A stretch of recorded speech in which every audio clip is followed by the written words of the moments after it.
Dinala sa Muntinlupa Police Station ang dalawang lalaking ito matapos umano magpisikalan sa loob ng isang subdivision sa barangay Ayala Alabang sa Muntinlupa.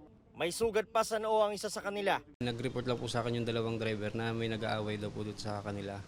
Tingin ko parang galit pero nung sinabihan ko siyang huminto naman agad siya. Mismong si Muntinlupa City Mayor Rufy Biazon na residente rin ng subdivision ang nag-alerto sa mga pulis nang malaman niya sa messaging group ng mga residente. Nagkaroon yata sila ng altercation amongst themselves.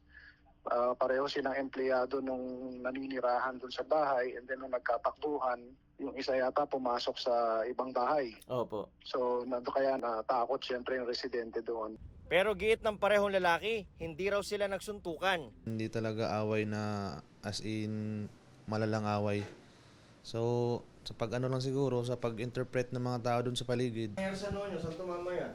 Ganun din yung nasobrahan din sa yung alam mo na biruan, yung close man kami. Nasobrahan lang sa may parang katuwaan.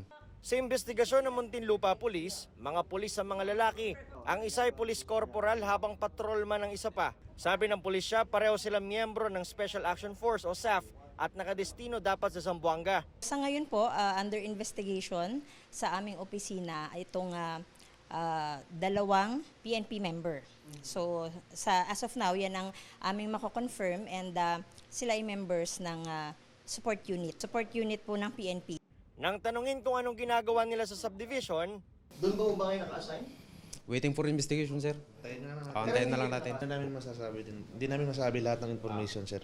Sa salaysay ng dalawa sa pulisya, umamin silang nagtatrabaho sila bilang personal bodyguard sa isang Chinese national na nakatira sa subdivision. Pero nang tanungin namin sila tungkol dito, Wala po. Wala po. Wala din, sir.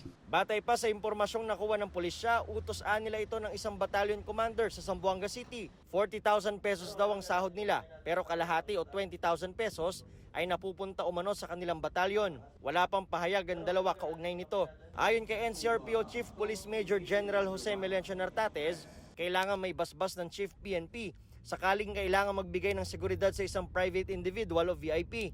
We have a unit in the Philippine National Police that is the PNP Security Group, SPG. And then this PSPG, sila yung nagbibigay ng protective custody sa mga ating whether civilian or VIP security. Wherein itong binibigyan nila ng security, of course, merong threat in their lives. Sa kaso ng dalawa, wala raw silang maipakitang dokumento kung bakit sila nasa lugar.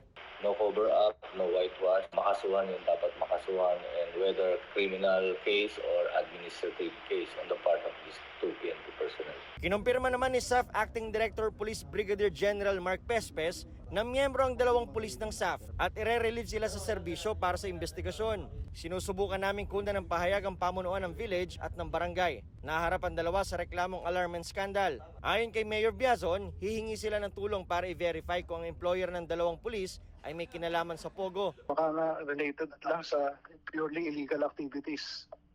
So yun ang gusto natin malaman.